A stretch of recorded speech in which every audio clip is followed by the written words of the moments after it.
All right, everyone, welcome to Physics 220. So I'm going to start with chapter 1, which is on concept of motion. So we're going to cover this chapter and maybe a little bit of chapter 2 during the first day. And it's important that you guys always try to watch the videos ahead of time.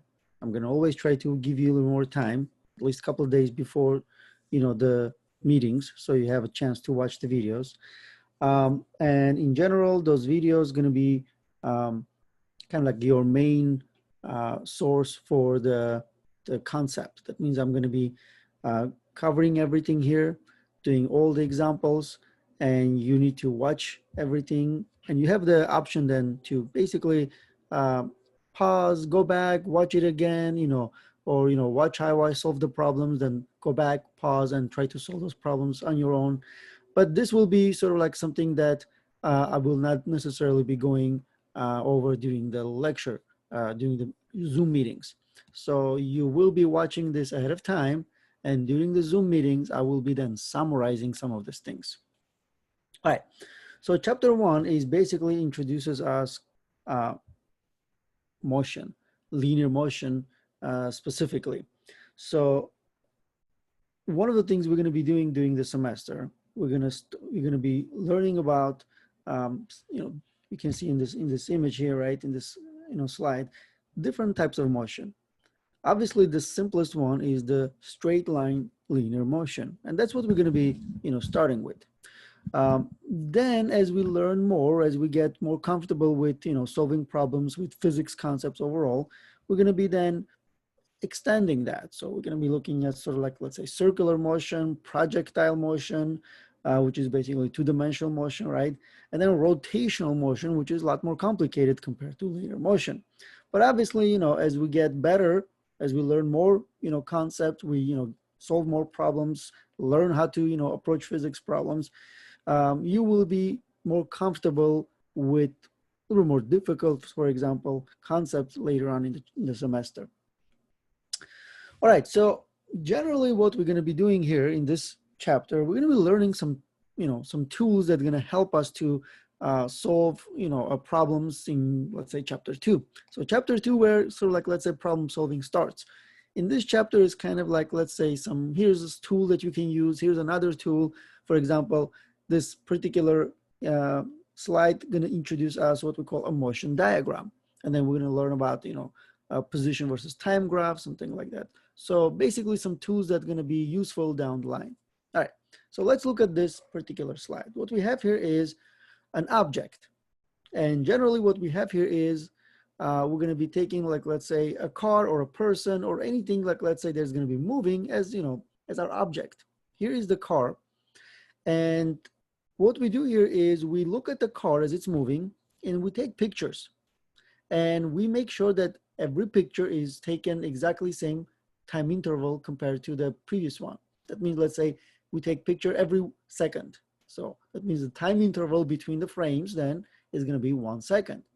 And when we put those frames together, what you will see here is basically sort of like a movie, right? How the car is moving as a function of time.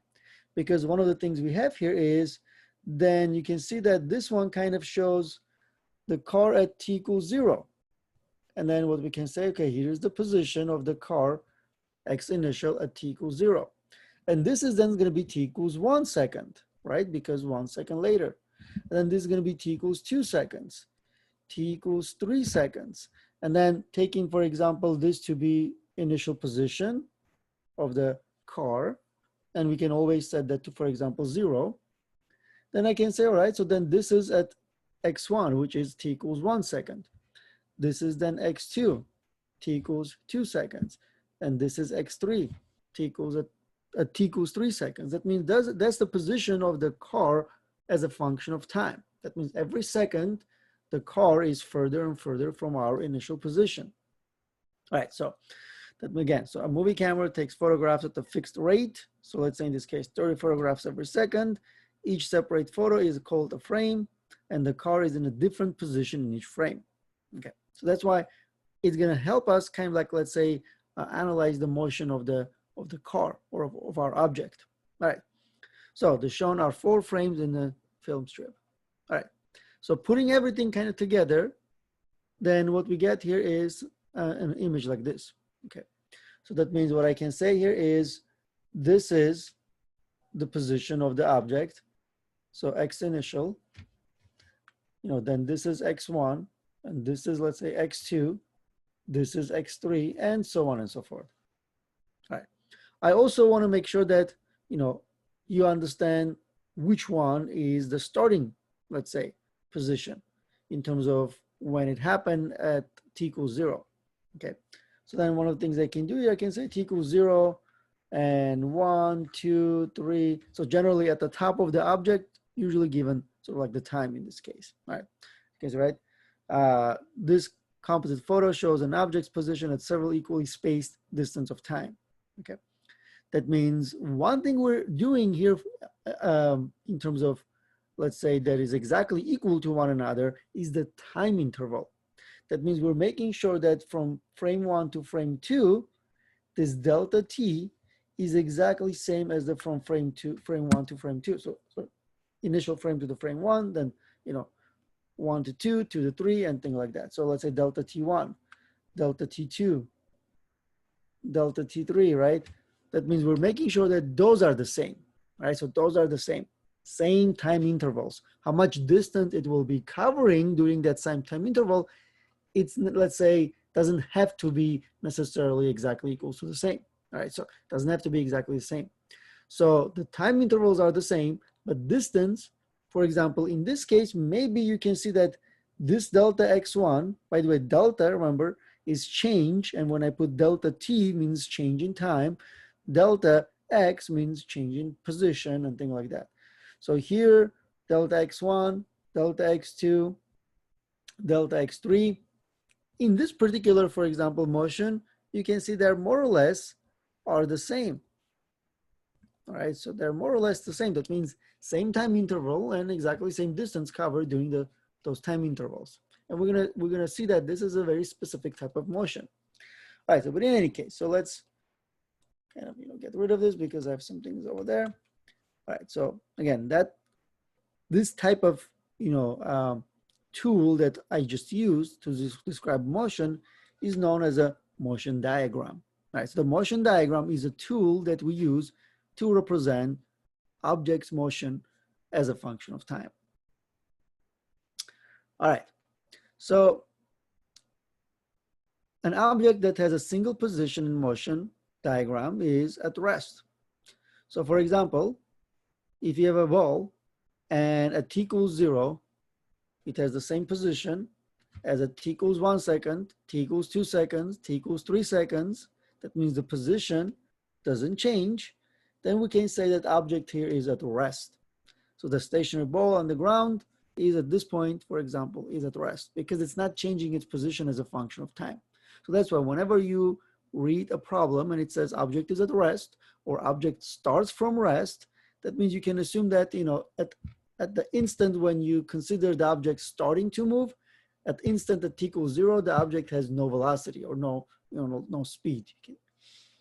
So, and what we have here is just like the previous slide that we talked about in terms of the object as it's moving, the distance between each frame, right? Or the distance from, initial time to the, subsequent, times, right? Is exactly the same. So then, for example, here you can see, right, a skateboard. So if I take this as X initial, or I can just say it's X1, for example, and this is X2, X3, X4. And then one thing you can see here is going from X1 to X2 is exactly same distance as from X2 to X3. And remember, the time is always going to be the same time interval, right? That means we're always going to assume that it's exactly, same time intervals. Could be 1 second intervals, could be 5 second intervals, but going from one frame to another frame, always going to be the same time interval. All right. So, and if the change in position is also the same, that means this is, let's say, delta x1, which is the change in position between, x2 minus x1. That's the change in position. Or delta x2, which is x3 minus x2. That means this distance, for example. If they're all the same, delta x1 is equal to delta x2, and so on and so forth, then one thing we can say here is that this object is in basically moving with constant speed. Okay, so it's moving in constant speed, and we have another name for that. We call this a uniform motion. So this is a uniform motion. Again, what is uniform motion? Object moving in a straight line with constant speed.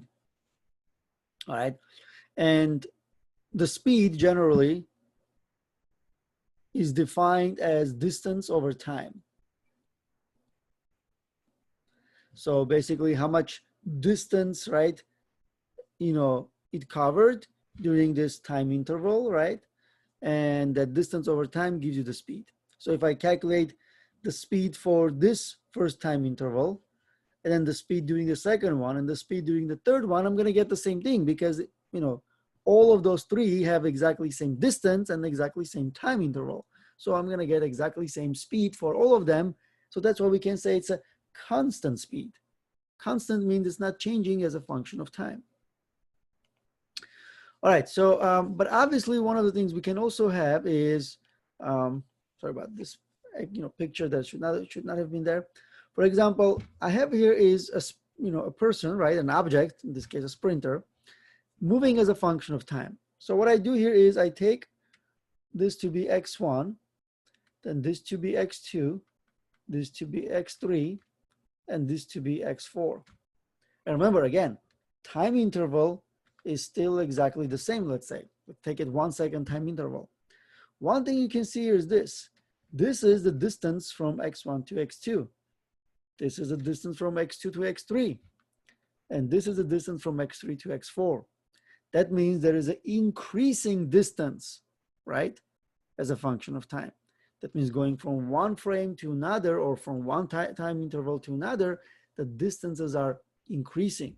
So that's why if I look at sort of like, let's say, a speed, for speed 1, which is basically distance, let's say distance 1 over time, I'm going to get a different number than I calculate, for example, speed 2, which will be distance 2 over time. Why? Because distance 2, right? So this much distance is, greater than this distance. And the third one is going to be even, longer distance. So that means the speed going to be increasing. So this is what we call object, in the process of speeding up. So it's increasing its speed, it's speeding up. All right, so that means if the object's speeding up, that means the speed increases and the distance between time intervals also increases. But here's another example. For let's say this is x1, this is x2, this is x3, and this is x4. In this case, again, 0, 1, 2, 3, we can see that opposite happening. That means, if I'm looking at distance 1, let's say it's greater than distance 2, right? And greater than distance 3, and so on and so forth, because that means what we have is there's a decreasing distance, which means that object is slowing down, right? So object is slowing down means that, distance will be decreasing, which means also the speed will be decreasing, right? So slowing down means that distance will be shorter and shorter for that time interval, means that object is moving slower. That's why it's covering less distance. All right. So obviously, example, car stopping for a red light, right? So this example is not something we're going to be looking at in this chapter, not even next chapter. This is actually jumping ahead a little bit. This is chapter 3. This one represents a little more complex two-dimensional motion, because if I take then sort of like the object here, look at that. So now I have two coordinate system, x and y. So then as a function of time, I can see that object here, let's say if this is x1, this is x2. But there's also, a y1 and there's y2. Then object is here. x3. So technically, I can look at it as just horizontal motion, right? x1, x2, x3. But because it also changes the vertical position, which it didn't before, right? I have to also take that into account. So that's right, and so on and so forth. So we have to kind of look at in terms of both of the dimensions, So jump shot from center court. And in this case, you can see, right, ball is slowing down as it rises and speeds up as it falls. So one of the things we can see is that if I'm looking at, in terms of the x4, x5, x6, in a way you can see in a horizontal direction, nothing happens. But in a vertical direction, you can see, right, y1 to y2 is larger than y2 to y3, and even smaller than you get from y3 to y4. But then when it's going down, right, it's increasing speed. We're going to talk about that. This is basically a two-dimensional free fall. Because of gravity, right, object slows down as it's going up and then speeds up when it's going down. All right, so generally in my lecture notes, I'm going to have a lot of, these quick checks, which basically I'm going to show you sort of like, let's say, what I expect from a quick check, but most of the quick checks, I'm going to then leave it, for you to try on your own. But for example, here we have a motion diagram that are made up of two cars. Both have the same time interval between the photos. That means exactly same 1 second time interval. Which car, A or B, is going slower? So kind of, you look at it, you try to then use and apply the, the tools that you learned, right? Concept that you learned into, solving this problem. And one of the things you can see here is one car is moving to the right, the other one is to the left. Well, it doesn't really matter for us, right? I mean, if you're talking about in terms of which one is moving faster or which one is going slower, we don't really care, if it's going to the right or to the left, okay? So all we care about here is this. Remember, so we still have this, right? In terms of the time interval, that means this is, again, in terms of, time interval between them exactly the same. We are told that, right? But if I look at car one, car A, I get this as a, let's say, distance between the time intervals. And one thing I can see here is that the car A, hopefully you will recognize, is moving at constant speed because the distance 1, 2, 3 are all the same. Time intervals are the same, so it's going to be the same speed.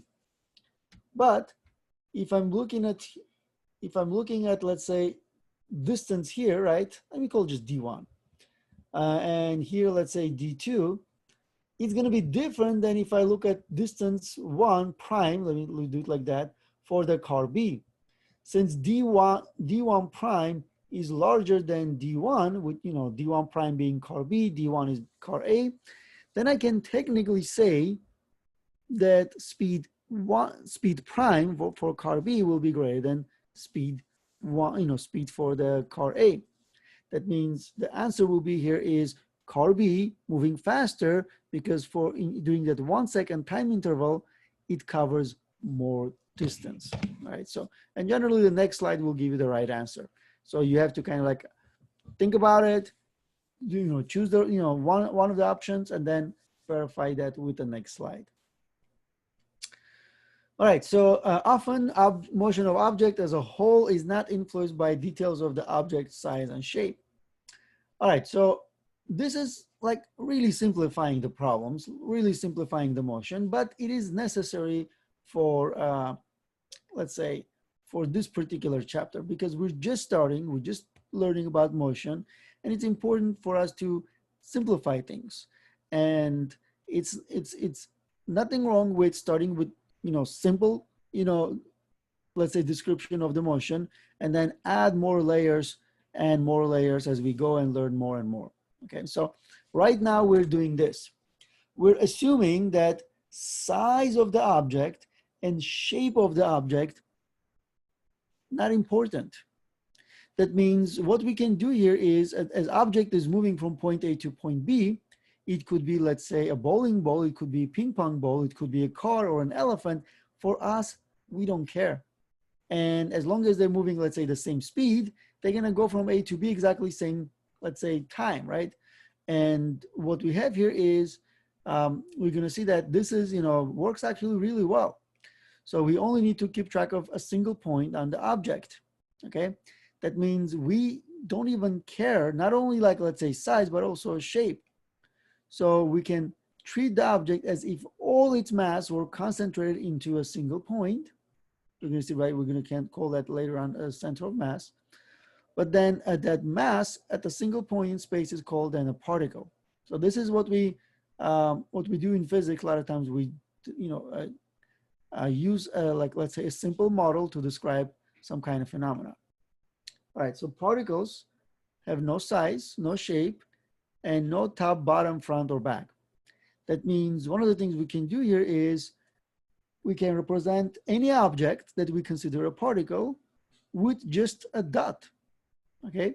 Because it doesn't have a size or shape or anything like that. So that means we can, that's why it's a particle, right? We can represent it as a, with just a point particle, sometimes it's known. That means the car that we had in previous slide, for example, I can represent it with a dot or a point. A person with a point, an elephant with a point, anything that we want, as long as we don't really care about its size or shape, and we're not going to be caring about its size or shape, at least until chapter 4. We can then just simply represent everything as a particle. Okay, that means this is our object at initial time, and let's say this is our object at 1 second later, 2 seconds later, 3 seconds later, 4 seconds later, and things like that. What I can do, I can draw a coordinate system, and I can then put them here in terms of, all right, so this is x1, this is x2, x3, x4, and so on and so forth. Or I can, follow this, x0 can be like, let's say, your initial position. Sometimes that we do that in physics, like x0, or sometimes like we call it x naught, is the position initial time. In our book, we also use x sub I to represent that, which is initial position, I for initial. That means, generally what we want to know here is, let's say it goes from 0 to 1, okay? Then this will be then, let's say, final position. And what we want to know here is, let's say we're given the time interval. Time equals 0, time equals 1 second. Maybe we want to know what is actual distance, what is delta x, which will be then x final minus x initial. Okay, so we're going to see that this is actually known as a displacement, change in position. All right, so motion diagram then can be simplified into using the particle instead of an object. Obviously, we started with a person running, we use that person as in the picture, or a car. But imagine, right, on the exam or something like that, it's so difficult to write, or draw all those, cars and pictures of the person and all those things. And much simpler to just represent a dot, a point, right? So what we have here is, you can see, right? So the numbers show the order in which the frames were exposed. That means basically the time, right? 0, 1, 2, 3, 4. And what we have here is, so let's say this is now vertical. I can draw a vertical line. I can take this to be the origin, right? And then, what I have here is, let's say this is position 0. Then this will be position 1, position 2, position 3, position 4, and so on and so forth. Okay. And this is basically motion diagram of a rocket launch. Because, one thing you can see here is going from the first, let's say, distance from 0 to 1, and then the second one, and then the third one, we can see that distance starts increasing over time. That means this is the object which is speeding up as a function of time, and that's what the rocket has to do, right? Rocket has to speed up in order to escape Earth's gravitational pull. All right, so here's one more example in terms of a quick check. Again, I'm doing this, in this chapter, I'm going to do a couple of those, but then, generally, I'm going to expect you guys to do the rest of them. All right, so we have 3 motion diagrams as shown, which is a dust particle settling to the floor at a constant speed, which is a ball dropped from the roof of a building, and which is a descending rocket slowing to make a soft landing on Mars. Okay, so now what we have here is we have 3 options, right? So we have A, we have B, and we have C. And we want to look at them and understand what's going on. So if I look at A, I can then take this to be the initial position. okay? And I can see that as the time goes, object increasing the, the distance, right? Increasing the distance traveled, which means that this is object speeding up. And what we have here is if you drop a ball from a roof of a building, it will be speeding up as it's going down. And again, the way I know here is the distance here is less than the distance after, 1 second later, let's say. That means every, additional second gives us a longer, a distance that was covered. All right, so let's look at B. For B, we have, this is distance 1, this is distance 2, this is distance 3, right? And you can see, right, they're all exactly the same distance because the distance between all of those dots is exactly the same, which means that there is no change in speed because speed is the, remember, so speed, generally we use V for speed. So let's say V1 equals D1 over T, or like delta T. And you can see, right, since D1 is same as D2, same as D3, they're all going to be the same. So V1 is going to be equals to V2 and so on and so forth. And this is going to be, a dust particle settling on a floor at constant speed. The last one is then, here's the distance D1, right, during the first time interval. But then here's D2, D3, that means as a function of time, distance starts decreasing as you're going down, which means that you are slowing down. And that's what we have, descending rocket slowing to make a soft landing. That means what we have here is so for the dust, which should be the first one, so the dust is B, then the ball here is dropping is A, and then the rocket is C. That means our option will be B, A, C. And then you look at which one here is. So A is dust. No, because what we have here is A is basically the ball, right? So we look at, so that means we can eliminate this, and we can eliminate that, we can eliminate this. So then we have A here is ball, A is ball. That's what we have. B though, so let's say B was the,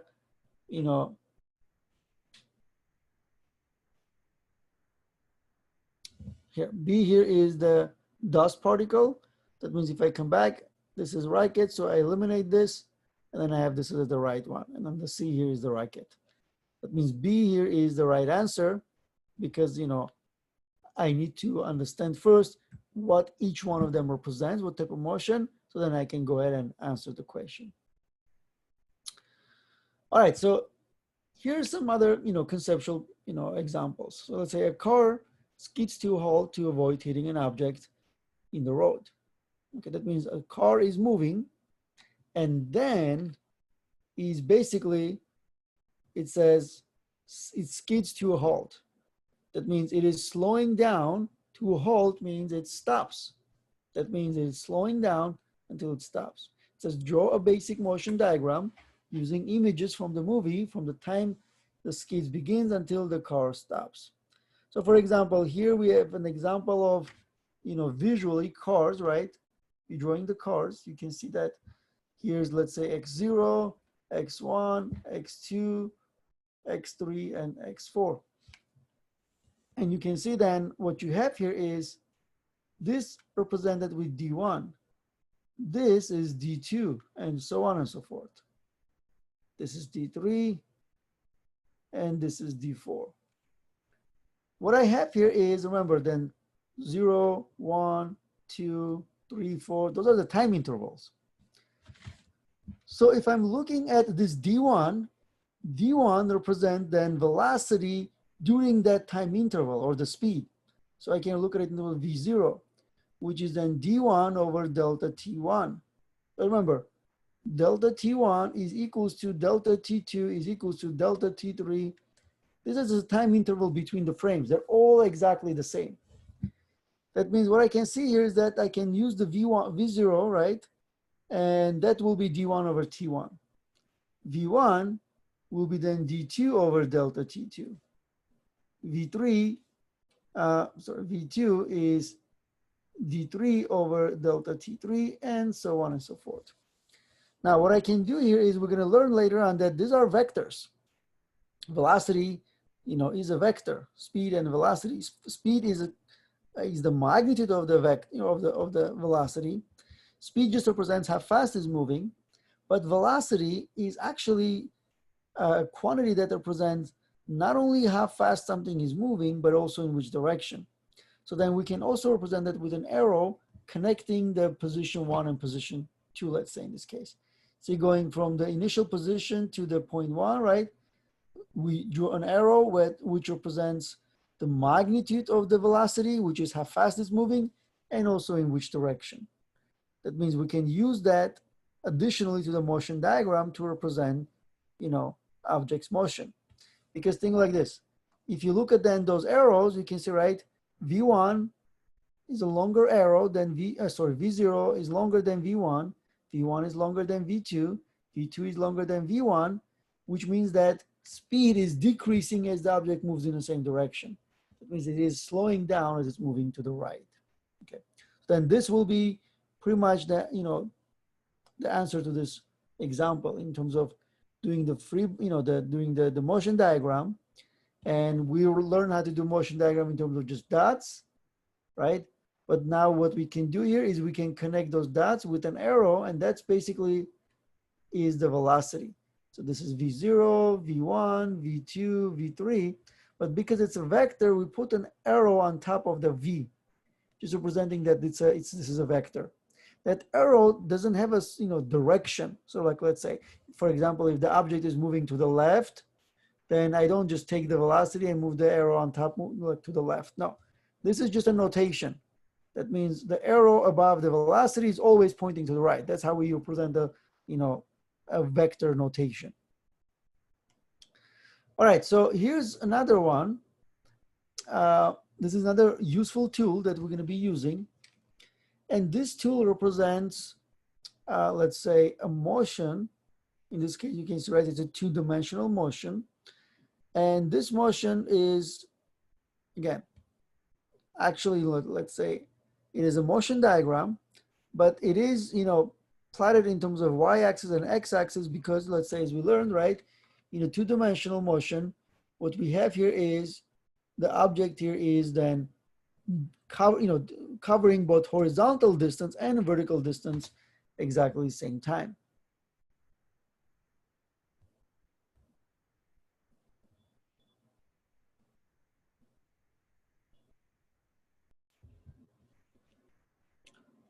All right, so then we use the motion diagram, and what we have here is you have horizontal position. So basically we have a Cartesian coordinates and a vertical position.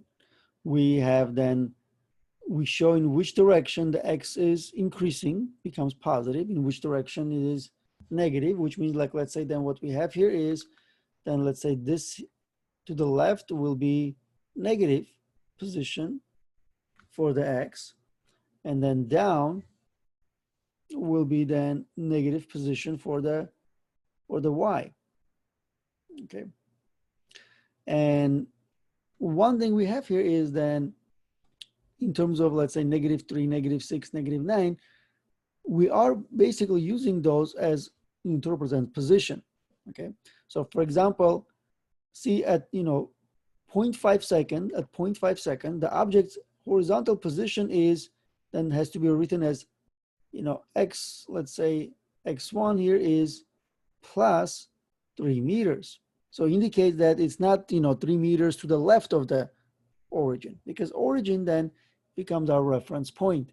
Okay, that means our Cartesian coordinates always take the origin as a reference point, and then the position of the object is given either in terms of positive or negative, indicating if it's to the left or to the right of the our reference point. Same way, right now I can write y1 to be plus 6 meters, to make sure that we understand it's above the origin rather than below the origin. Because what I have here is when I talk about let's say half a second later the object covered 3 meters distance in the x direction, well, maybe it's moving in this direction. Nothing wrong with it moving in this direction, right? So I have to indicate, let's say, what is the position 0.5 second later, if it's to the right or to the left of the origin. So that's why at least in the beginning, right, try to always put the positive in front of the position or whatever, let's say, while you're writing, because that plus or minus in physics generally indicate a direction. So let's say when I put x1 equals plus 3 meters, this means specific direction in terms of this is the position change to the right rather than position change to the left, if I'm talking about, for example, in the x direction. Same way up or down for the y direction. All right, so I'm kind of do this. Okay, so then what we have is this. Shown is the motion diagram of a basketball with 0.5 second intervals between the frames. Okay, you can see, right? So this is a two-dimensional motion. You know, object covers basically position in both x and y directions as it's, you know, basically moving. So, and we have a coordinate system added to show the two-dimensional motion. Okay, so the frame at t equals 0 is frame 0, and when the ball here is at the origin. Generally, what we do is we can always assign the initial position of the object to be the origin because we have that freedom. Every time the object starts from somewhere, we can easily take that, you know, initial position to be the origin. Doesn't matter if it's moving to the right, to the left, up or down, we can always take the initial position of the object to be the origin. All right, so then what we have, for example, here is then the ball's position in frame 4 can be specified with the coordinate x4, y4, and then we can see if we measure, right, it's going to be then 12 meters to the right and 9 meters up, basically. That means position of the object, you know, let's say at t4 equals 2 seconds, right, is right here. That's the, you know, position of interest. Okay. Now, what we want to do here is then we want to find out,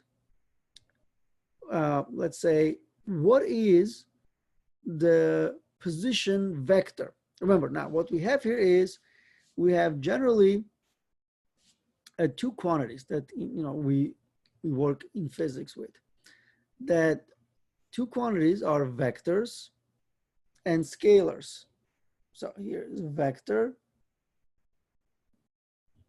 and scalar. All right, so a scalar is the easiest one because it's a quantity that represents some kind of, you know, something that can be represented with just a number.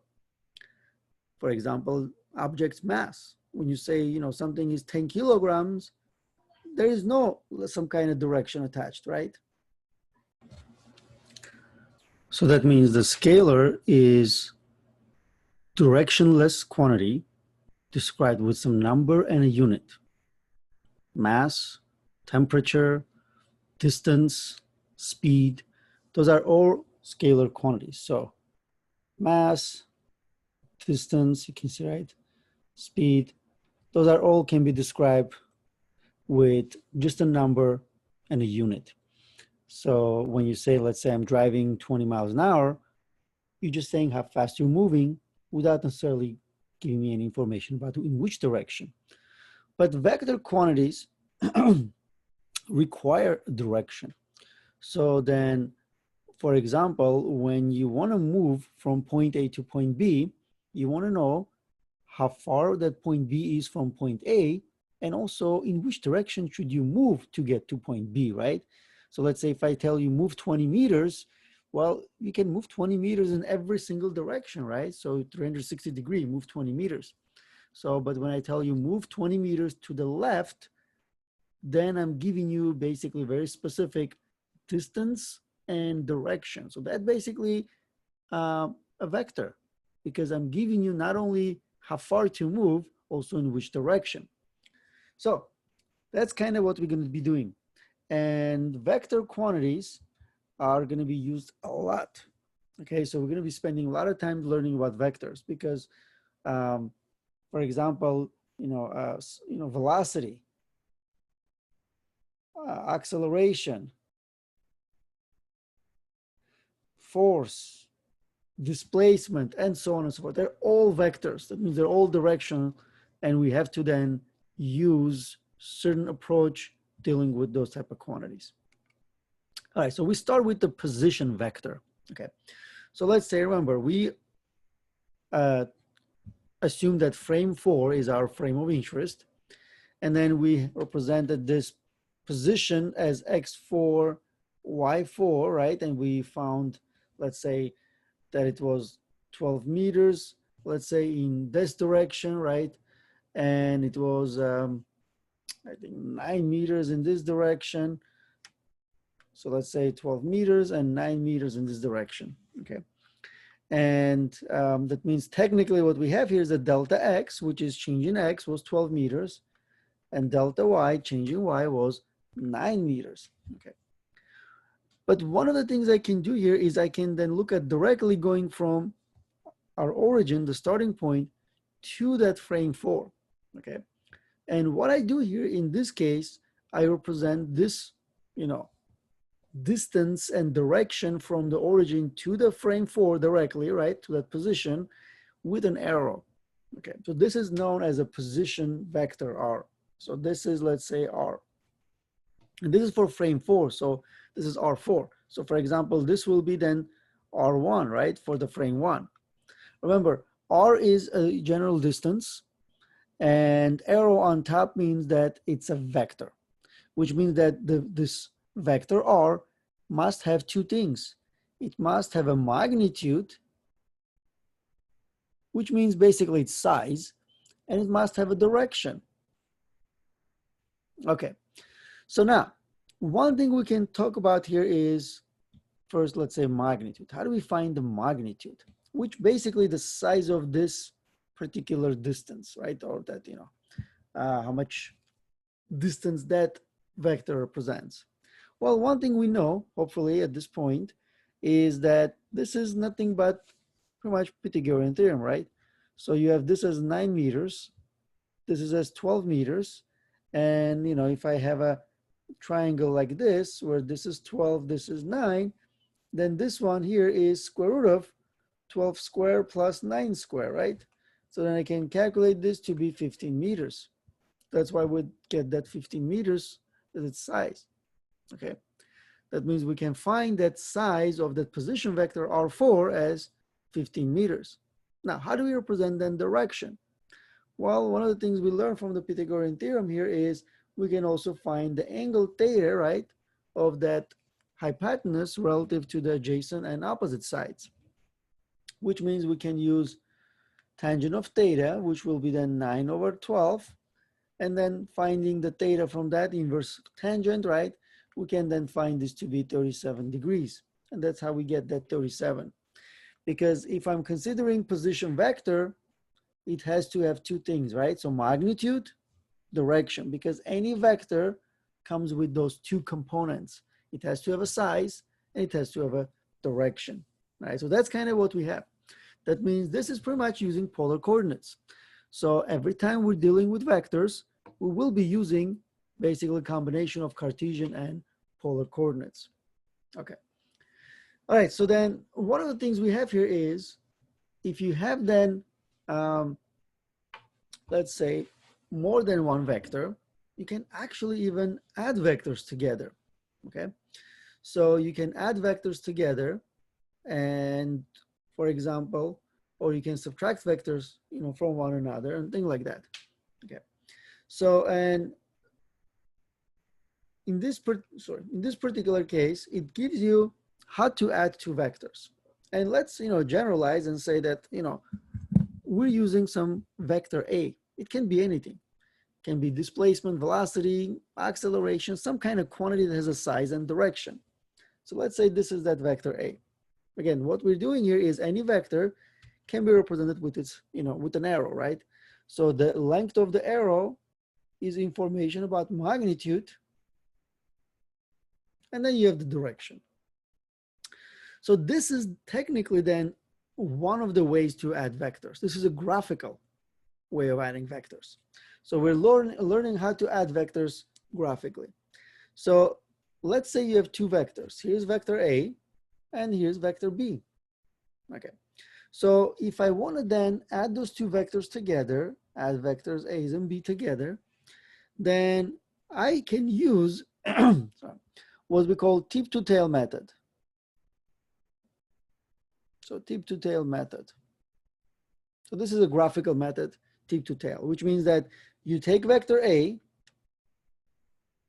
okay, then you move vector B such that it basically, the tail of B connected to the tip of A. So then you have this. So this is then vector B. So that's why tip to tail, right? Tip to tail. And then what you do here is the resultant vector.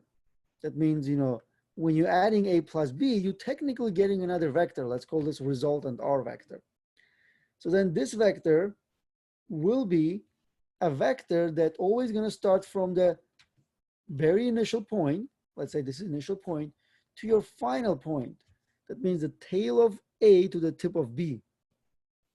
And this will be your vector A, vector R in this case, which is the resultant. When you add those two vectors together, you're basically getting a third vector, which has a magnitude and direction, right? Its magnitude, since let's say here A and B are perpendicular to one another, then what I can do here is I can take vector A and let's say I can say, all right, so here's the magnitude of vector A. I can just write it A without an arrow. That's its magnitude. And then let's say this is the direction of A, and here's vector B. This is its magnitude, and this is its direction. Then magnitude of R, in this particular case, because they're perpendicular, will be just given A squared plus B squared. That means the magnitude of A squared plus magnitude of B squared, then take the square of that. And then we can find that direction again using the Pythagorean theorem. Yeah. So this is then vector addition.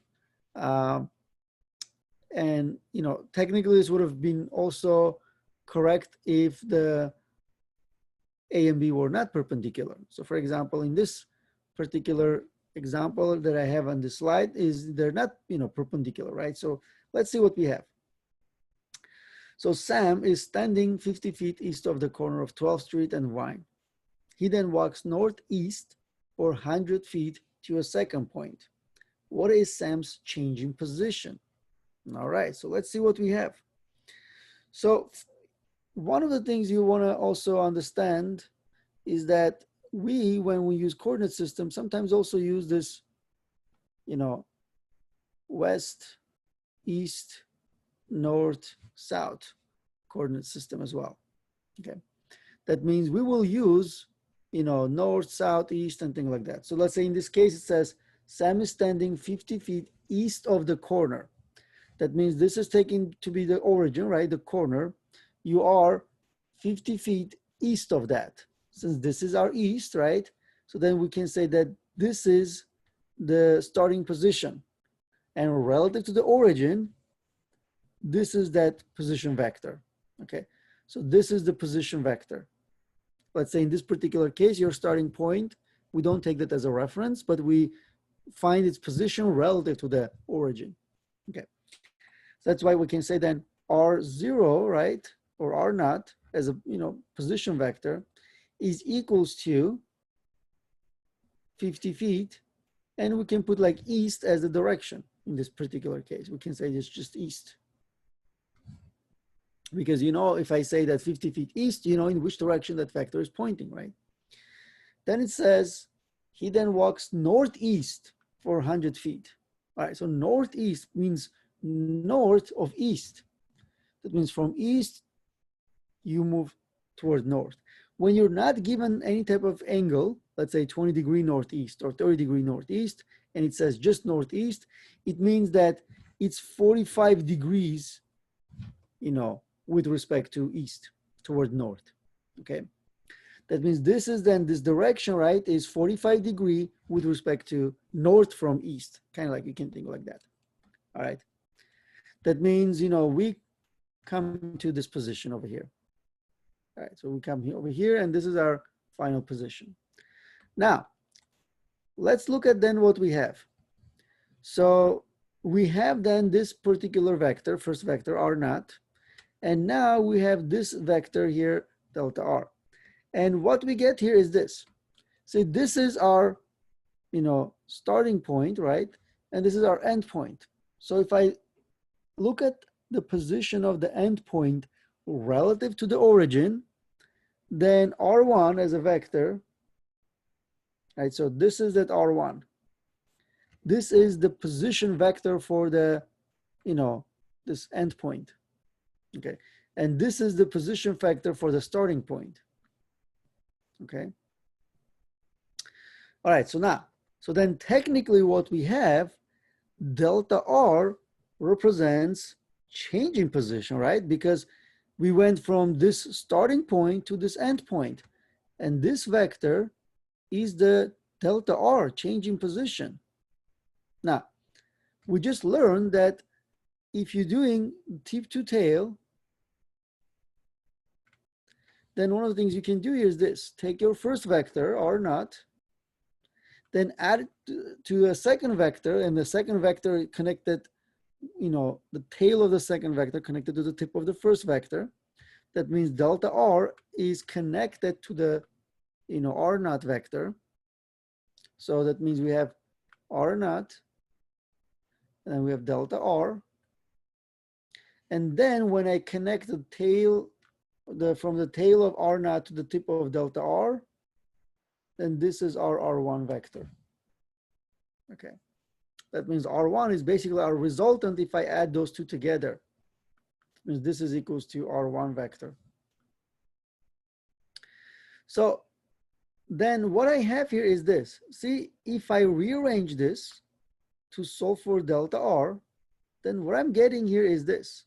Delta R is equals to R1 minus R naught. Okay. And this then delta R vector here is known as the displacement of the object, okay, which is change in position. Because what we get here is we have a position, starting position, which has its own vector position. We have end position, which we have R1 as its own position vector. But then delta R represents change in position going from the starting point to the end point. And we find this delta R, right? So we find this delta R by subtracting R1 and R initial. That means basically final minus initial. That's kind of how it works. That means displacement vector is nothing but the difference between initial position, final position vector, and initial position vector. So that's kind of what we have. So displacement delta R of an object as it moves from its initial position, R initial, to the final position, R final, is given as delta R. So that means in a way what this delta R represents here is you have a change in horizontal position. You can write it in terms of delta X, which will be X final minus X initial if you're changing your position only in the horizontal direction. Or you can also look at it in terms of if there's a vertical change in position as well. So then you can have only that. Or you can have both, right? Or you can have both, like in the previous example, because if you start from here and move over there, you change your position in the X direction and in the Y direction. So that, and this being, let's say, your delta R. Okay. So the definition of delta R involves vector subtraction. Now there are some things we can talk about in terms of vectors. See, let's say this is a vector B. See, if I have the same magnitude vector but in opposite direction, then it's basically same vector B but negative of B. So I can say that this is just negative of B. And if I'm adding those two vectors together, vector B plus negative of vector B, I'm going to get a vector with zero magnitude. So I get basically zero. So this is usually what you have when you subtract vectors. So with numbers, subtraction is the same as the addition of a negative number. So similarly, A minus B, we can just write this as A plus negative B, right? Because, when you're adding them together, when you're subtracting, right, it's basically the same as adding a negative of that, vector. So that means A minus B can just basically written as A plus of negative of B. And here's an example how to do the vector subtraction. So let's say here, remember, resultant vector is equals to, now instead of A plus B, it's A minus B. And these are the two vectors we have. We're going to be using the same two vectors.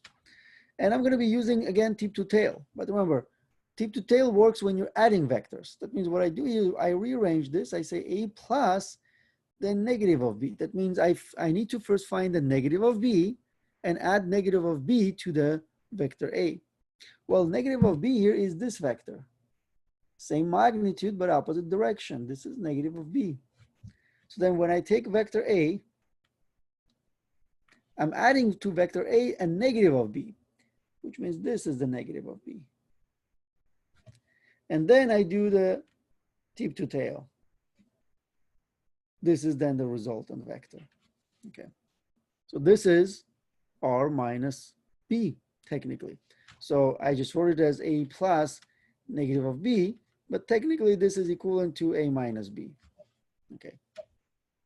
So that's kind of what we end up. And that's what the resultant r is, just a difference between them. Okay. That's pretty much what it shows over here. All right.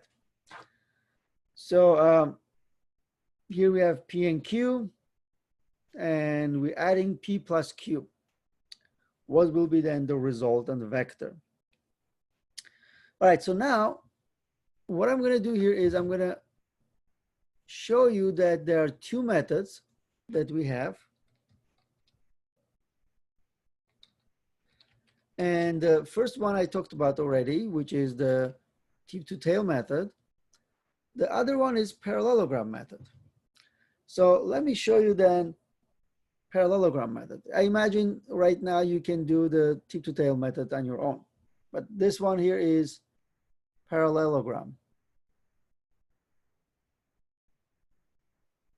All right, which means in this case, instead of moving something like this, tail of the second one, say P is the first one, you leave it alone, and then you move the second one. But second one now, instead of moving this here, like we did for the tip to tail, you take it and move it over there.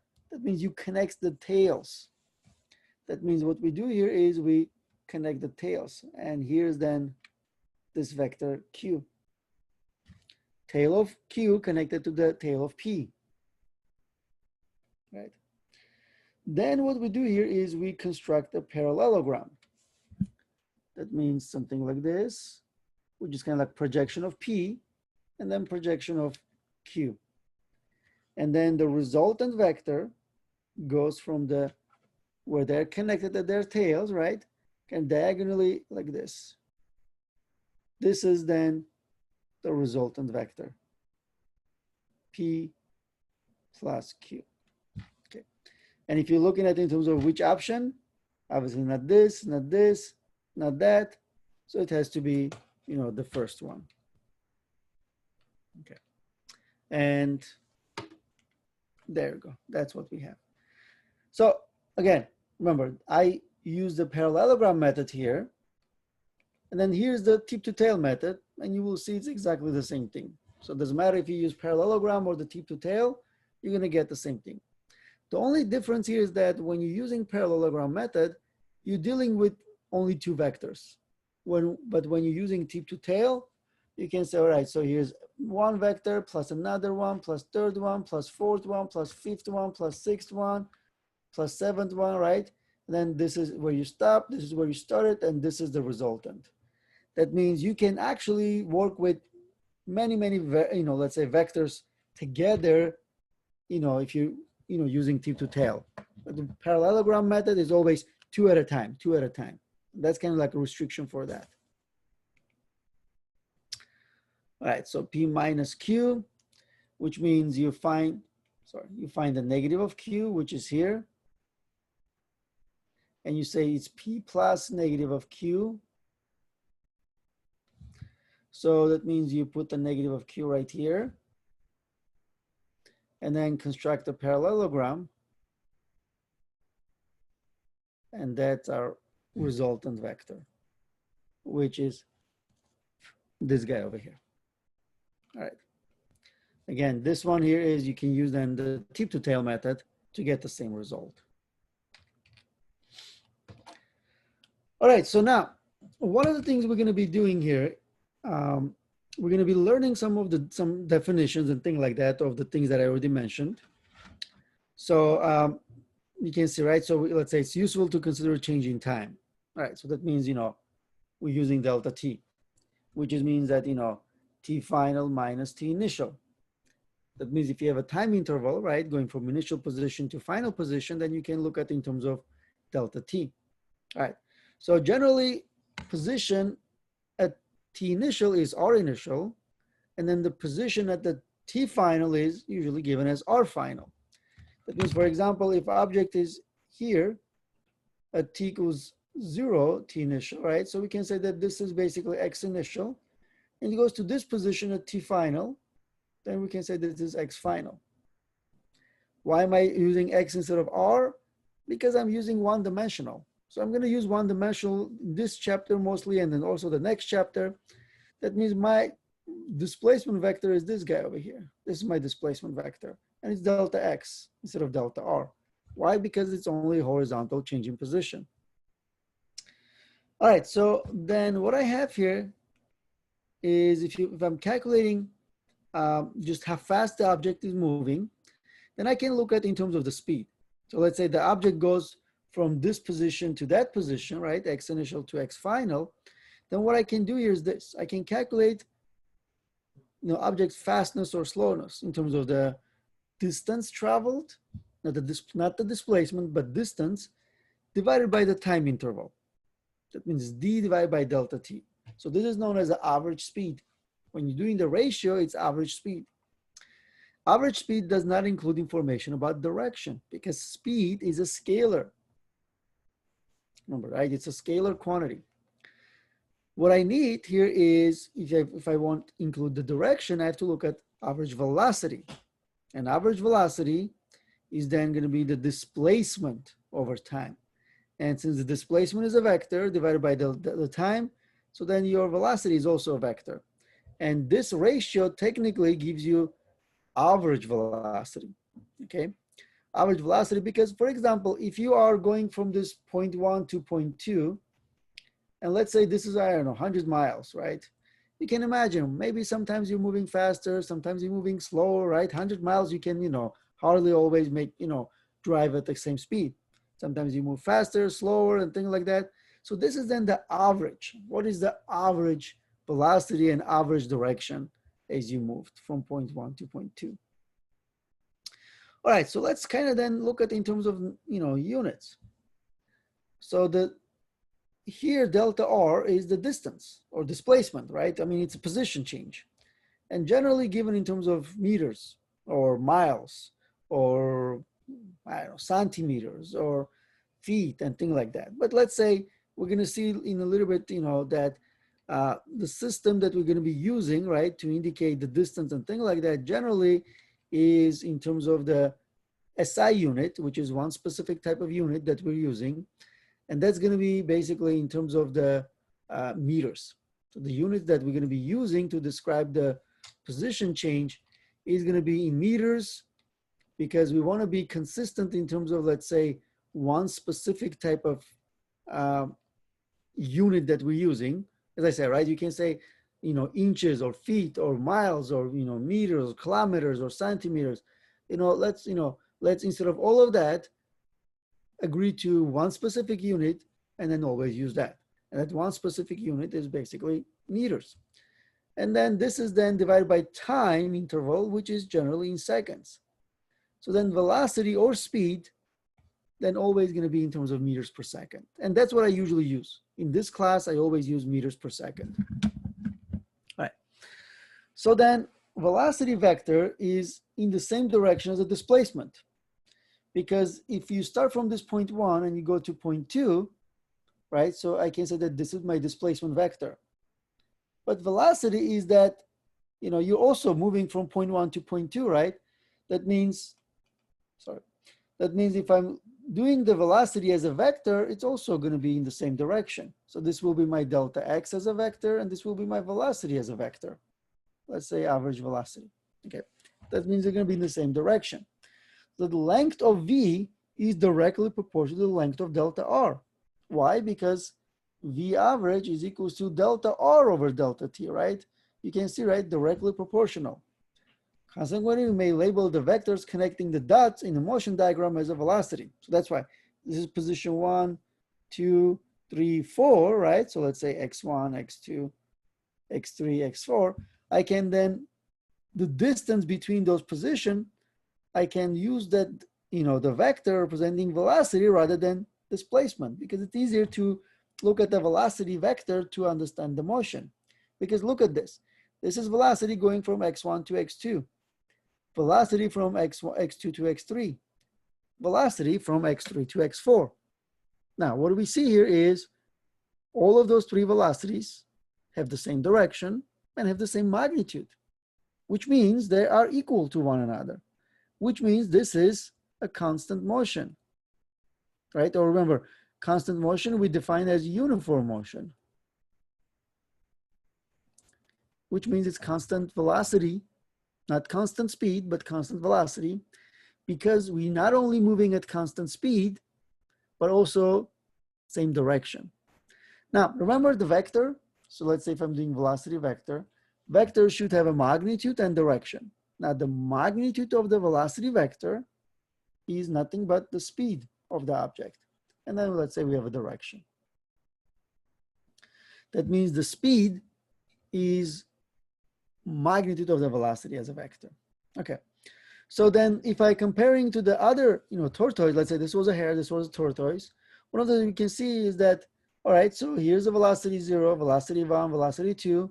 Well, it's also a uniform motion.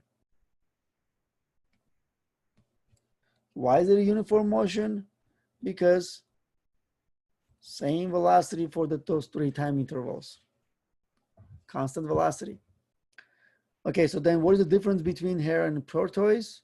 Well, the constant velocity for the, hare is just basically longer as a vector, which means that, larger magnitude.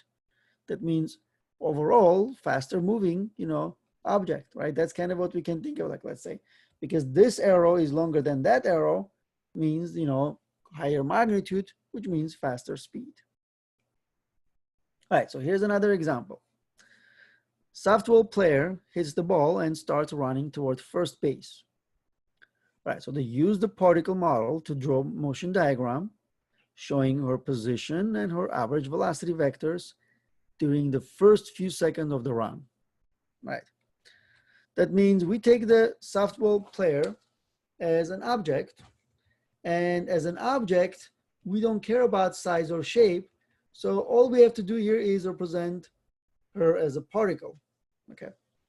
And one of the things we have here is that she starts running toward the base, right? She hits and starts running. That means what we have here is, here's the starting point. And then let's say she starts running.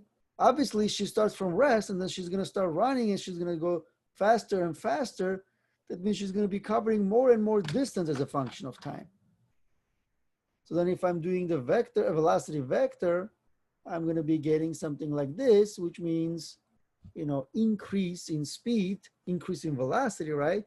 So basically something like that, right? So that means object, object in this case, the softball player is speeding up as she's moving, let's say toward the base, okay?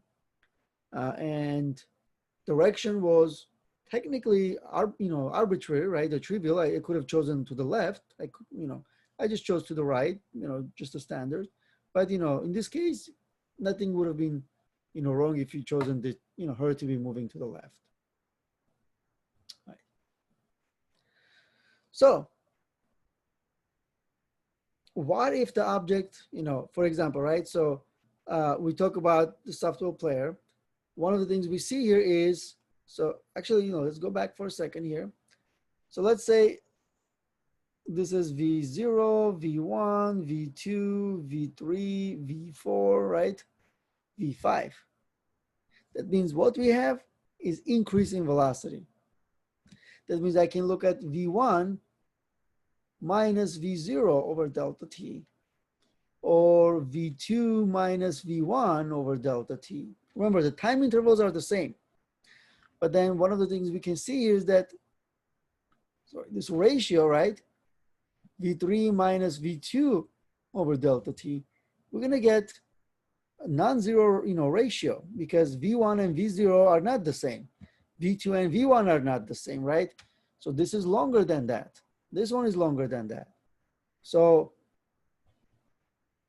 if, for example, I have V2 minus V1 over delta t, but V2 and V1 are the same, which means that it's a uniform constant velocity, then I'm going to get a 0, which means there is no change in velocity. Velocity is constant. But in this case, my delta V over delta t is not equals to 0 because my velocity is changing, increasing. So what we do here is then we talk about that. So when the velocity, object velocity basically changes as a function of time. Remember, so sometimes the object's velocity is constant as it moves. When it's constant, then delta V is 0. There is no change in velocity. But when the object is actually changing velocity, either increasing velocity or decreasing velocity, right? Either way, what you get here, then this ratio here is non-zero. And that ratio is then defined to be the object's acceleration or average acceleration if you're using this ratio. So then what we have here, then this is the object's acceleration, which defined as changing velocity as a function of time, okay? So object changes velocity by speeding up or slowing down, or one of the things we're going to see later on, object can also change the velocity by changing direction. Because remember, velocity is a vector, and vector has magnitude and direction. You change magnitude, you're changing vector. You change the direction, you're changing the vector, okay? And that means the average acceleration is defined as changing velocity, either in terms of magnitude or in terms of direction, or maybe even both, all right? So this is kind of what we have. Think like this. So Vn is the initial velocity. Vn plus 1 is the, a velocity at some later time. So then you can see, right, then delta V here is, the final velocity minus initial velocity. So Vn plus 1 minus Vn. So that means if I'm looking at this, acceleration basically represents this change in velocity. It's proportional to this change in velocity, okay? So this is my delta V, and then acceleration is proportional to this delta V as a vector. It's always going to be in the same direction as the delta V, okay? It's always going to be in the same direction as delta V. So you can see, because, if I subtract those two together, I'm going to get this as delta V. So then I can say that's the direction of the acceleration, because acceleration is proportional to the change in velocity. And it's a, if you're talking about as a vector, right? It also has the same direction as the change in velocity. All right. Now, acceleration is very important for us to understand the motion, because one of the things we have here is if the object is moving in some specific direction and you know about the acceleration in the system that is given to you, you can figure out if the object is going to be, speeding up or slowing down. Because, for example, then what we have is this. When an object is speeding up, the acceleration and velocity vectors point in the same direction. So here's that example. See, let's say you have an object that is moving to the right. So here's this object moving to the right. If you have acceleration that is also to the right, okay, then you know that the next velocity will be longer.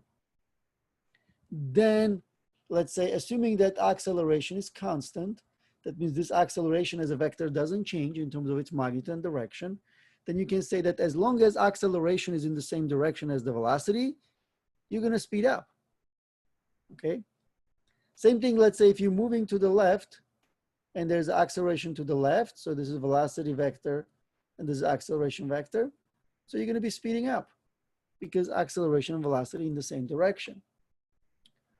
But if you happen to have acceleration in the opposite direction, so for example, here's object's motion to the left, but then velocity as acceleration here's to the right, which means in the opposite direction, then what we do here is we can then see that object will be slowing down because of, let's say you have a negative velocity, and again, negative because it's moving to the left. So let's say negative velocity, but positive acceleration, and acceleration positive because it's pointing to the right. Remember, general coordinate system, to the right positive, to the left negative. Negative just means to the left, nothing, you know, that's why I can sometimes say left, sometimes can say negative. Those are the same thing basically. So you can see, right?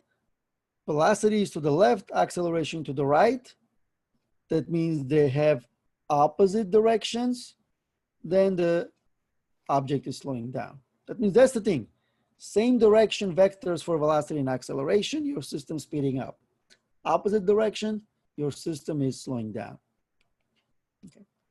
So let's look at then this quick check. So here's your initial velocity, and this is the acceleration. The question here is, what will be the next velocity? It means I have a velocity vector that I have to draw over here. What should I do? Should I make it longer? Should I make it same size as the initial one? Should I make it, you know, shorter, right? What will happen to the object's motion? Object, let's say, going down. Well, you have to see that, you know, what you have, right? So you have down for the velocity, but up for the acceleration. And they have the opposite directions, which means the object will slow down, which means the vector that I have to draw here should be, you know, let's say V2, right? Should be shorter, okay? This means it's longer, doesn't work. This means there's nothing there, doesn't work. Those also don't work. So it has to be then this P over here, okay? Because what I have here is there's gonna be velocity there, still same direction, but, you know, just a little bit shorter. Technically by how much shorter, but exactly that much, okay? Because that tells you by how much it will be changing. Right. Here's one more example. So the figure shows the first 3 points of a motion diagram. Is the object's average speed between points 1 and 2 greater than, less than, or equal to its average speed between points 0 and 1? All right, so let's see what we have. So you can see, right? So you are given the diagram. Okay, so you're given the diagram, and you are told that this is where we start, right? This is where we start, and this is where we end up. And what we get here is we are given acceleration, which means, think like this. If you start from rest, for example,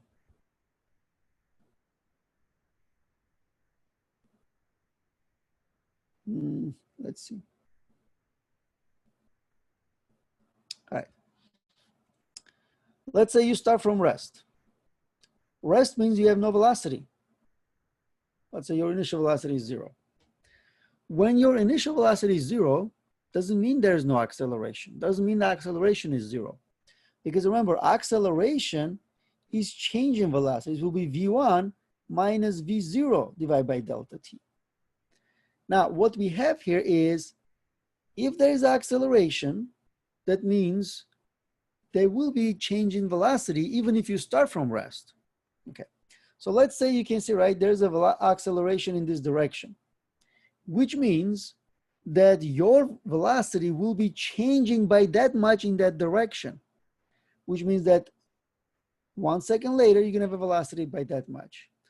And then as long as you're maintaining that acceleration, your velocity gonna be increasing by exactly the amount of acceleration, right? So it's this much, and then this much, and then this much, and so on and so forth. What we have here is then this. See, there's acceleration, so speeding up, acceleration, speeding up, acceleration, speeding up, acceleration, speeding up. That means all the way to this point, right, there is going to be increasing in velocity, object speeding up. But then at this point, acceleration is 0,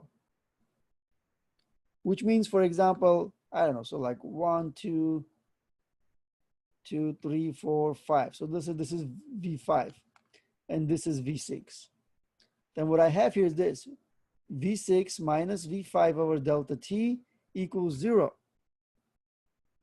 Well, it can only be equals to 0, not because of delta t, but because V6 is equals to V5. That's why if I take their difference, you're going to get 0. Which means that this indicates that there is no acceleration after that point. So if there is no acceleration, then V6 is going to be V5. Same speed, same velocity as before. This means there is no acceleration again. It means that if I draw V7, it should be equals to V6. That means after that, it's just a constant velocity. That means as long as there's acceleration, you're going to be changing your velocity. But if the acceleration is 0, you're then going to be maintaining the velocity that you had when acceleration became 0. So you have to be a little bit careful about that part. All right, so then summarizing in terms of what we learned, which is if you have a coordinate system, horizontal coordinate system, anytime your position is to the right of the origin, position is written as positive. Your position to the left of the origin, position written as negative. If you're moving to the right, we take that to be a positive velocity. You're moving to the left, then we take that to be negative velocity. Again, negative velocity just means moving to the left. Negative, positive for a vector just means direction. So that's why, for example, when I say V, like let's say, how do I make that you know that this is horizontal? Well, I put a subscript, Vx. So when I say Vx as a vector equals 3 meters per second, well, this is 3 meters per second, how fast is moving. Now, in which direction is it moving? We know it's horizontal because I have an X as a subscript. But you will not know in which direction it's moving until I put, like, let's say, plus 3 meters per second. Well, if the velocity is positive, it's moving to the right. But if you have a Vx as negative 5 meters per second, that means this is something that's moving at 5 meters per second, but moving to the left. So that's kind of what you have. Negative is basically indicates in which direction object is moving. Same thing if the acceleration is pointing to the right, we take that as positive. Pointing to the left, we take that as negative. Again, same thing, right? Positive, negative, indicating the direction of that particular vector. You can see here is the same thing is in terms of the vertical axis. So you can say that up or down, right? Up is positive, down is negative. That's the kind of like the standard. And if your position is above the origin, then you take that to be positive. It's below the origin is negative. Moving up is positive. Moving down is negative, and so on and so forth. Same thing with the acceleration. Okay. So the sign of position, X or Y, tells us where an object is. Sign of velocity, Vx or Vy, tells us which direction the object is moving. The sign of acceleration, Ax or Ay, tells us which way the acceleration vector points, not whether the object is speeding up or slowing down. Okay, so remember, so for example, if I have an object moving with the initial velocity of 5 meters per second, see this is in the X direction, and I let's say put Vx naught equals plus 5 meters per second, and I draw this vector here. Now let's say I have given acceleration as a vector as plus 2 meters per second square. By the way, that's the units for the acceleration, meter per second square, because velocity, meter per second, divided by time per second, so meter per second, or meter per second square. Now, the question here is this: how fast will the object be moving during the next time interval? I'll give you like a second to think about it. What will be the speed 1 second later?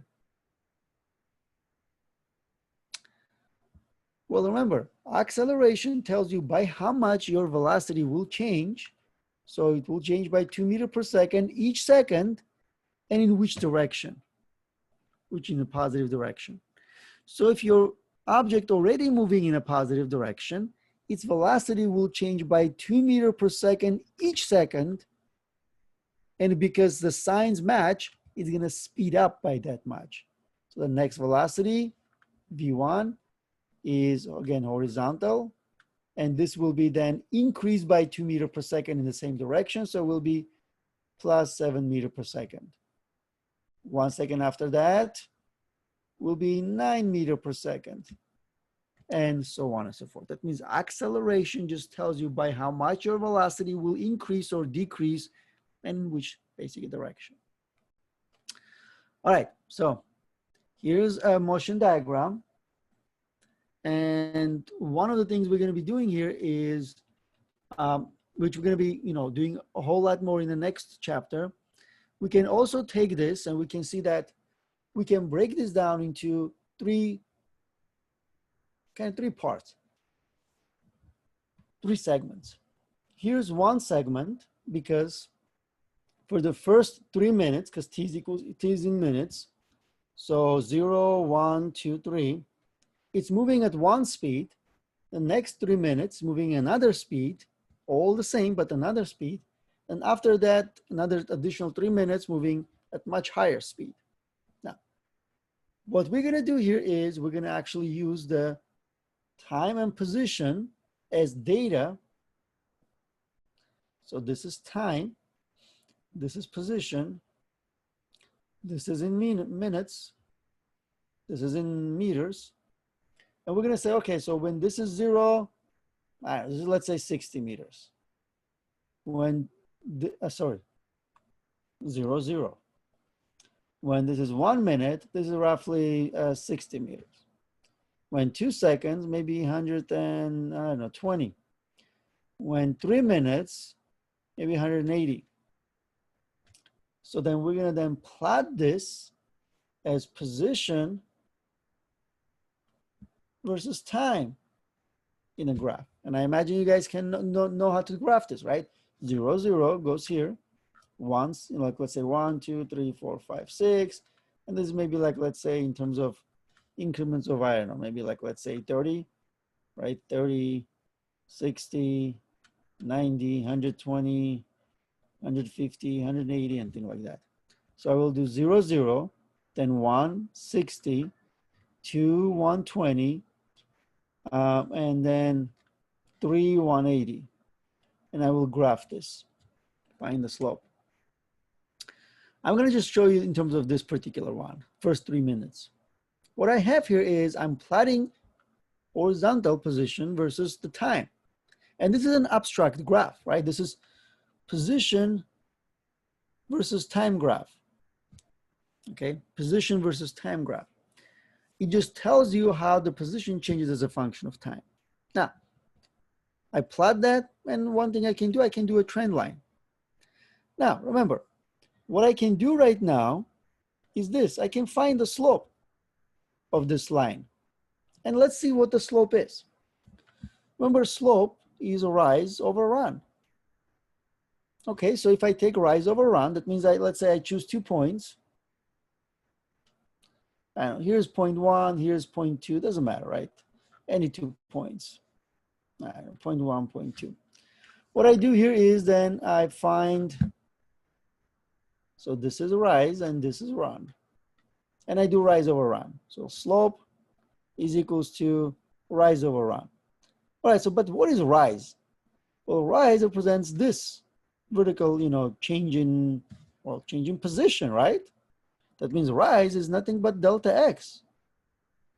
Well, then divided by run. What is run? Well, run is this, which is changing time. It means delta t. That means if I'm calculating the slope, I'm calculating this ratio of delta x over delta t. Do you remember what we learned about what this ratio is? Well, this ratio is nothing but V average. That means if you have position versus time graph, and you're finding the slope of that graph, that line, that basically gives you the velocity, which is average velocity during that 3-minute time interval. What is the average velocity of the object during that time interval? And one of the things we have is this. If you plot this and you get a line like this, which is a straight line, then this is indication that it's a uniform motion. And again, what is a uniform motion? It's a constant velocity motion. Okay, it's a constant velocity. That means one thing we have here is it's a tool, the graphical method, right? The graphing, position versus time graphs, where you can use the data of the position and time to find the velocity by finding the slope of the position versus time graph. Okay. All right, so that's kind of, one of the things we have.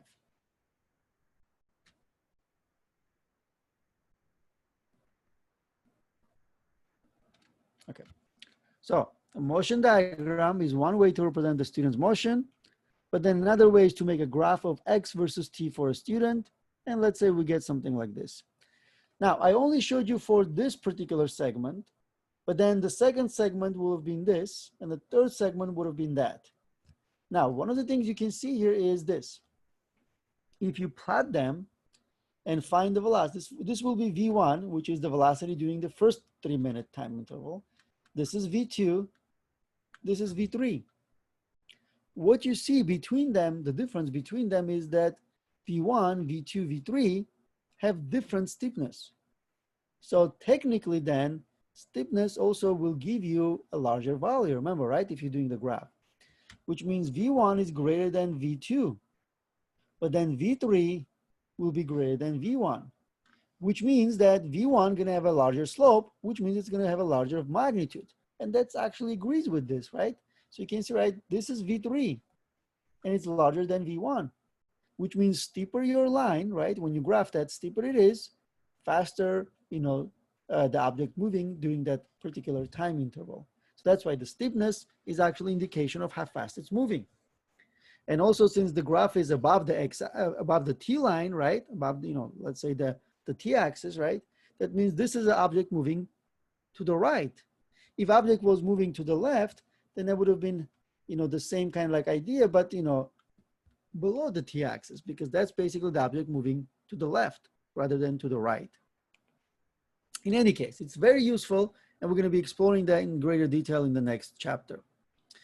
One of the things we have in the last part of this chapter here is in terms of how we can represent everything, let's say, when you're solving a problem, right? What are the tools, what are the things that we can use to help us solve those problems? Now you can see, right? Physics problems are often presented using words. The word problem, which, a lot of students hate word problems, but, those are the real life problems, right? So you have to actually learn those. You have to learn how to read a problem, identify the clues that are given, and, basically solve the problem. Think like it's a puzzle, right? You're given the pieces, you rearrange everything, you see what you're given, see what's missing, put them together and find the missing link. All right, so the part of problem solving involves using symbols and drawings to create a representation which is clear and precise. You already learned some things in this, in this chapter. So a verbal representation is a problem statement or restatement using words. One of the things we can do here, we can say that, okay, so this is what I'm given. I'm going to show you, let's say there's a table that we can always use. This is what we're given. This is what we need to find. We can also do a picture, like a rough picture using mostly, a particle model. You don't have to draw a car or a person, thing like that. You can actually use a particle. A graphical representation, which I just did for you guys, right? The student is moving, that motion can be, graphed in a position versus time graph. Also then at the end, sometimes you want to calculate things. And then, for example, we have learned few examples, few, formulas, mainly for the displacement, velocity, and acceleration. And then we can use those equations, right, to solve problems. So mathematical representation using specific equations and things like that. So that's how you approach. So you have all of those, let's say, techniques, right, methods that you can use to solve a problem. All right, so here's a simple problem. Again, most of the things in this chapter is simple, then we're going to moving to more problem solving starting next chapter. So your roommate drops a tennis ball from a 3rd-story balcony. It hits the sidewalk and bounces as high as the 2nd story. Draw a complete motion diagram of the ball from the time it is released until it reaches the maximum height of its bounce. All right, be sure to determine and show the acceleration at the lowest point. All right, so remember, when it says it's dropped, means it starts from rest. So you start from rest, and when you're dropping, you know that one thing is going to happen, it's going to speed up. So it's going to speed up all the way until it hits the ground. So now, you start from here. So let's say that in which direction will be the acceleration vector? Remember, in this case, you have 0 velocity. Well, remember, as soon as you drop, we know that it's going to be going down. If it's going down, that means its velocity will be increasing like this. And since you're increasing velocity, that means acceleration has to be in the same direction as velocity in order to increase the velocity, right? So that's why you're going to be increasing until you hit the floor. Well, in that case, what happens here is then it's going to bounce back. Bounce back means that you're going to have now velocity like this. Well, what you have here is generally there's a little bit of, like let's say friction and things like that. So this velocity technically going to be a little bit less than the final velocity over here. So there's a little bit of change, and that change is basically what the acceleration is at that instant when it hits the ground. There's acceleration which changes the direction of the velocity. But what I have here is when object is dropped, this acceleration is always due to Earth. And Earth always have an acceleration that it exerts on things that is always down. So that's why one thing we know is going to then slow down, slow down, slow down until it stops. And this is the second flow, right? So that means, this is going to be then, let's say, motion diagram for this particular motion, let's say. All right, so here's the picture again. Okay, so one thing we do in this last part is talk about those units that I mentioned. So we have three quantities that are, we call them fundamental quantities. And anything we learn in this class basically represented in terms of those three quantities.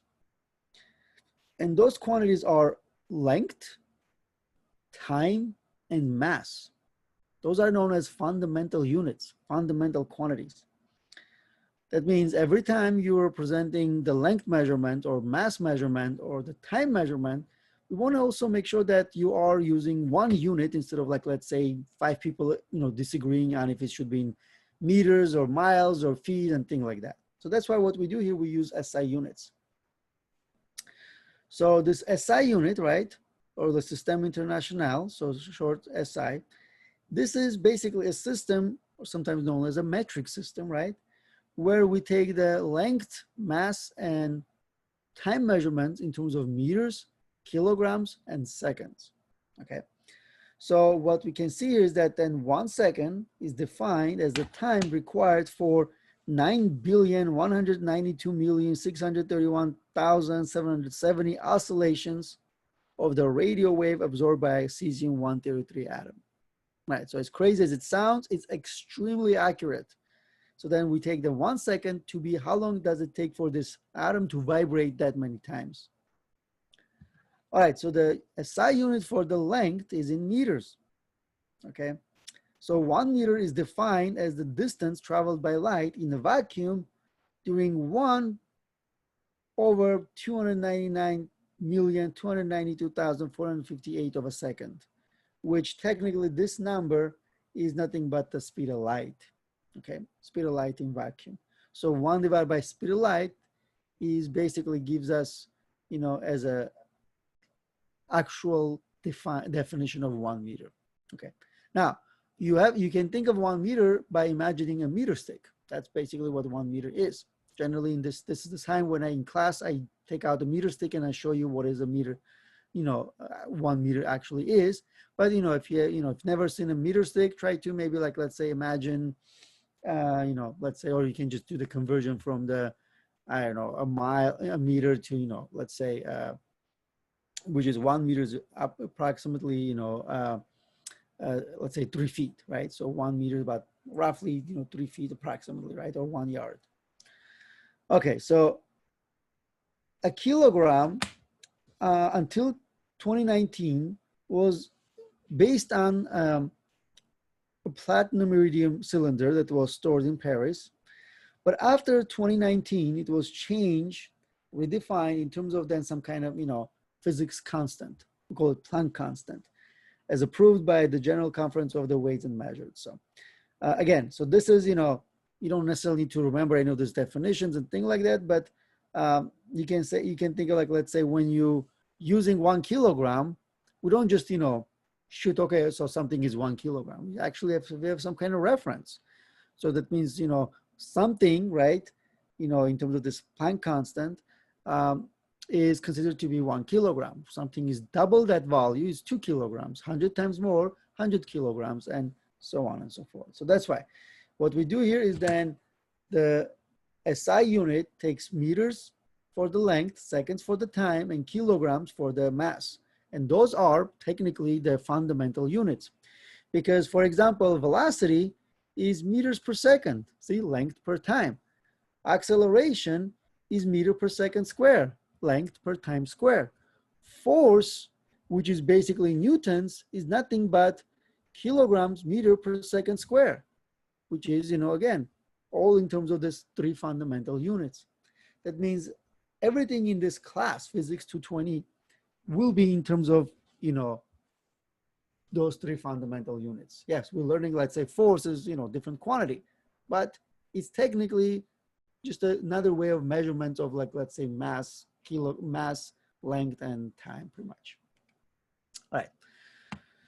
So as I already mentioned, everything in this class is going to be in SI units. That means you need to start learning, or visualizing what the meters, centimeters and kilograms, those are, let's say, are. And obviously it's not easy. So one of the things you can see here is this, this is some sort of, like, let's say, some useful conversions. Okay. So, sorry, let me kind of go back here. So some, conversions. 1 inch is 2.54 centimeters. 1 mile is 1.604 kilometers. And remember, 1 kilometer is 1,000 meters, right? And so on and so forth. So those are kind of like, let's say, 1 miles per hour is roughly half a meter per second. So that's why one of the things we can do here is, in the next slide, I have sort of like approximation for all of those values. So for example, 1 centimeters is roughly half an inch. 10 centimeters, about 4 inches. So let's say, that you can visualize, for example, 10 miles an hour, 20 miles an hour, 60 miles an hour, because you drive every day, 20, But what is, let's say, 10 meters per second? How fast is 10 meters per second? I don't know. Do you know that? I know, let's say, because I do conversion all the time, but do you know how fast is 10 meters per second is? Or let's say 20 meters per second. Can human move at 20 meters per second? Well, let's see. 20 meters per second, we can use this conversion, which is 1 meter per second is roughly 2 miles per hour. That means this is 40, 20 meters per second is 40 miles per hour. Well, can human move at 40 miles per hour? I mean, some can, let's say, but obviously, it's much faster than humans, let's say, are capable of running, right? Same thing is example, if you take, for example, 35 meters per second,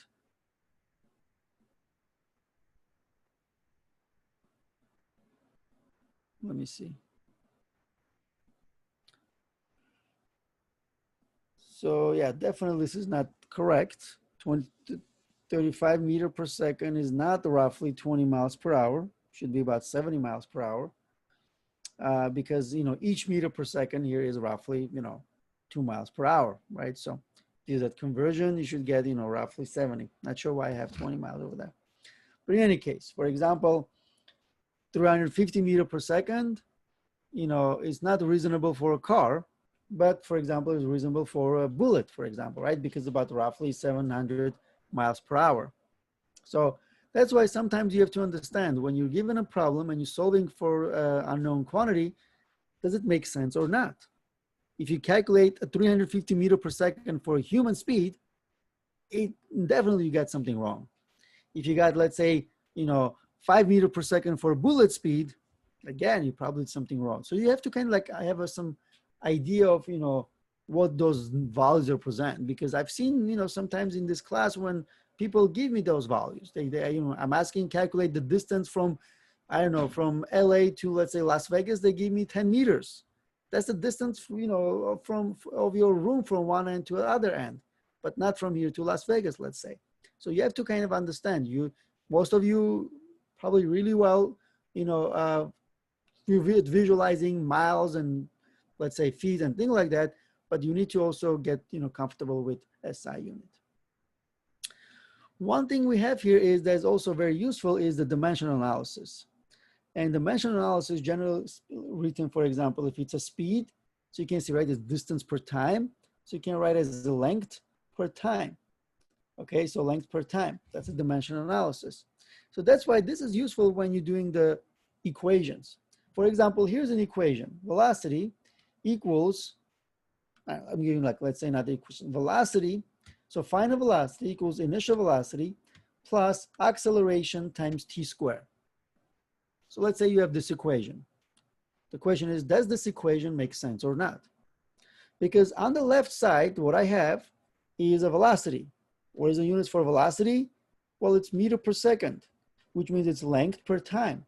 So length over time. So that's the dimensional analysis of the left side of the equation.